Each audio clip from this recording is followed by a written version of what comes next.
Liebe Ohnsorgianerinnen, liebe Ohnsorgianer. Der Sommer ist vorbei und ich habe meine Sommerresidenz auf Sylt verlassen. Und nun geht das Theater, das werden wir dann los, ja. Ja, hier an Ohnsorg-Theater fangen wir ganz klassisch an mit dat Hörrohr. Als ihr hier auf das Plakat sehen könnt. Ja, also, wo so ich nicht auf das Plakat bin, ich spiele ja die Hauptrolle nicht, und dann, wo so diese Wolfgang Sommer da ob ist, der ja bloß diesen Opa spielt hat, war wohl ob ewig ein Geheimnis blieben. Naja, aber um das Geheimnis zu lüften, worum das in das Wag geht, hef ich mi hüt den Regisseur in Lord Frank Gruppe. Frank, schön, dass du kommst. Ja, du weißt ja, normalerweise lord ich mir nie Gäst in, nicht? Nee. Aber nun, Herr Wittlieks hochnötig gefragt, mein Fans wird das ja weten, wo so nicht ich ob das Plakat bin. Ich spiele doch der Hauptrolle und nicht das Wolfgang der so bloß diesen doofen Oper spielt. Ja, ich kann mir das denken. Ja, das hast du mogt, wie der ja nun Rentner ist und kein andere Chance kriegen wird. Auch dort, also dann gar nicht so ein Kerlzock zwischen die und diesen Dings. Nee. Ah, das hätte mehr was mit Menschlichkeit und Freundlichkeit zu tun. Das hätte ich doch richtig verstanden, ne? Auch das finde ich ja so von dir. Also das ist ja so was von Leif.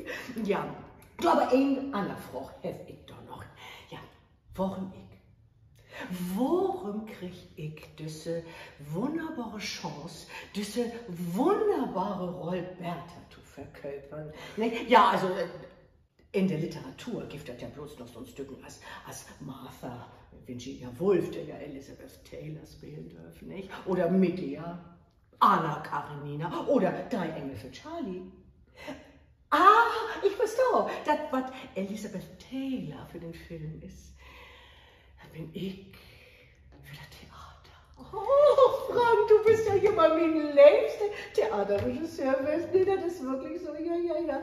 Die sag mal, ja, natürlich spielt da ja auch noch andere Kollegen und Kolleginnen Blami mit, nicht? Ja, das ist ja diese Wolfgang Oskar Kiedelhut, Nele Larsen, Ecki Hopf, der unter uns, nicht? Also viel zu fragen, ob der Plakat auch ist, nicht? Birte Kretschmer, ja, und viele andere Kolleginnen und Kollegen. Du, unter uns. Wo ist der Arbeit mit diesen Kolleginnen und Kollegen? Ja, aha, ich weiß, dass das manchmal torch und stur sein kann mit diesen Kollegen und Kolleginnen. Ja, und du hast recht.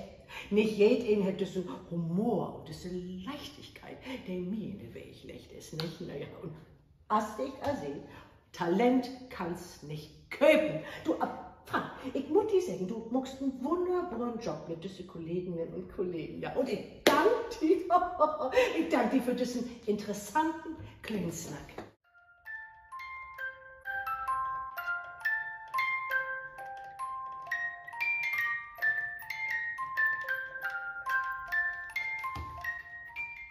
»28.8. Premiere.